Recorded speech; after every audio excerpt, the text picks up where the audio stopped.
Hello everyone, welcome to Kokul Tech. நாம இந்த வீடியோல பார்க்க போற விஷயம் Dialog simல எப்படி ரீலோட ஃப்ரீயா எடுக்கறன்ற விஷயத்தை தான் இந்த வீடியோல பார்க்க போறோம்.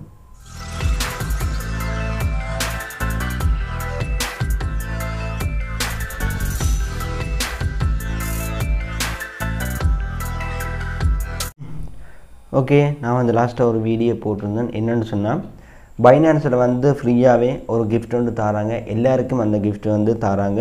சோ அது என்ன மாதிரி claim பண்ணி எடுக்கறேன்னு அந்த வீடியோல சொல்லிருந்தேன். பார்க்காதவங்க பார்த்துக்கொள்ளுங்க. வீடியோட லிங்க் மேலே இருக்கிற ஐ பட்டன்ல இருக்கு. கிளிக் பண்ணி பார்த்துக்கொள்ளுங்க. இப்போ பார்க்க போற விஷயம் Dialogல ஃப்ரீயா ரீலோட் எடுக்க போறீங்க. சோ அந்த ரீலோட யாராவது ஒரு ஆள் claim பண்ணி எடுக்கலாம். என்ன மாதிரின்னு சொன்னா இந்த வீடியோ ஃபுல்லா பாருங்க. வீடியோட சைடுல ஏதாவது இடத்துல Dialog கார்டு அந்த 12 நம்பர்ல ஒவ்வொரு நம்பரா சைடுல பிளேஸ் பண்ணிட்டு இருப்பேன். சோ நீங்க என்ன பார்க்கறத விட்டுட்டு இந்த சைடுல கொஞ்சம் வாட்ச் பண்ணுங்க. ஏதாவது இடத்துல அந்த நம்பர் விசிபிள் ஆகும். சோ 12 நம்பர் கிடைக்கும். சோ அந்த 12 நம்பரையும் வெச்சு நீங்க ஒரு கிட் கார்டு ஒன்னு எடுக்கலாம். அதாவது 100 ரூபாய் கிட் கார்டுக்கான அந்த 12 நம்பர் சைடுல பிளேஸ் ஆகும். சோ இது ஒவ்வொரு வீக்லயும் ஒரு நாளைக்கு நான் வீடியோவா போடுவேன். போன கிழமை ஒரு வீடியோ போட்டிருந்தோம். சோ இன்றைக்கு இன்னொரு வீடியோ போடுறேன். அதுதான் இது. சோ யார் அந்த ரீலோட எடுக்கறீங்களோ அவங்க கண்டிப்பா வீடியோக்குள்ள கமெண்ட் பண்ணுங்க.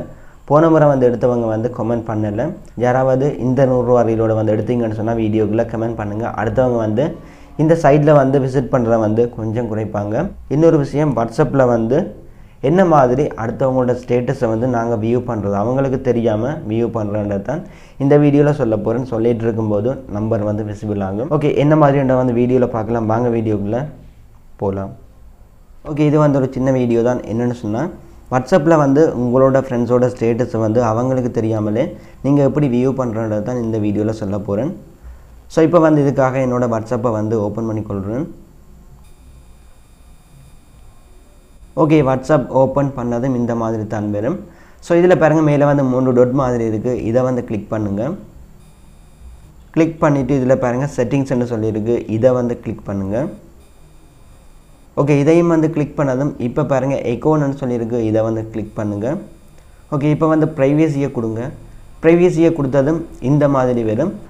சோ இதுல தான் அந்த செட்டிங் இருக்கு. அதாவது 5ஆவதா இருக்கு பாருங்க, ரீட் ரிசிப்ட் ன்னு சொல்லி இருக்கு. இத மட்டும் நீங்க டிசேபிள் பண்ணிட்டீங்கன்னு சொன்னா உங்களோட ஃப்ரெண்ட்ஸோட ஸ்டேட்டஸ் நீங்க வியூ பண்ணும்போது அவங்களால நீங்க தான் இந்த ஸ்டேட்டஸ் வியூ பண்ணிருக்கீங்கன்னு சொல்லி கண்டுபிடிக்க முடியாது.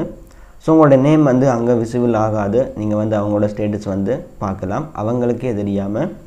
சோ இத பாருங்க, நான் டிசேபிள் பண்றேன். டிசேபிள் பண்ணிட்டு இப்போ என்னோட ஸ்டேட்டஸ் வியூ பண்ணனும்னு சொன்னா அது என்னோட ஃப்ரெண்ட்ஸ்க்கு காட்டாது. நான் தான் இந்த ஸ்டேட்டஸை வியூ பண்ணியிருக்கிறேன்னு சொல்லி அவங்களுக்கு காட்டாது. ஸோ அவங்களுக்கு தெரியாமல் இந்த மாதிரி நீங்கள் ஸ்டேட்டஸை வியூ பண்ணலாம். இவ்வளோ தான் வீடியோ என் பண்ணிக்கொள்கிறேன். நாளைக்கு இன்னொரு வீடியோவில் மீட் பண்ணிக்கொள்ளலாம். ஓகே, வீடியோ ஸ்கிப் பண்ணாமல் ஃபுல்லாக பார்த்தவங்களுக்கு விளங்கி இருக்கும் என்ன மாதிரி வாட்ஸ்அப்பில் இருக்கிற ஸ்டேட்டஸை அடுத்தவங்களுக்கு தெரியாமல் நீங்கள் வியூ பண்ணி பார்க்குற விஷயம் உங்கள் எல்லாருக்குமே விளங்கி இருக்கும். இவ்வளோ தான் வீடியோ என் பண்ணிக்கொள்கிறேன். அதோட இப்படி ஒரு யூடியூப் சேனல் நம்ம ஸ்ரீலங்காலையும் தமிழில் இருக்குன்னு சொல்லி நிறைய பேருக்கு தெரியாது. ஸோ உங்களால் முடிஞ்ச அந்த சேனலை உங்களோட ஃப்ரெண்ட்ஸ்க்கும் ஷேர் பண்ணிக்கொள்ளுங்க. அதோட உங்களுக்கும் இந்த வீடியோ பிடிச்சிருந்தா கண்டிப்பாக சப்ஸ்கிரைப் பண்ணிக்கொள்ளுங்க. நெக்ஸ்ட் வீடியோவில் மீட் பண்ணிக்கொள்ளலாம்.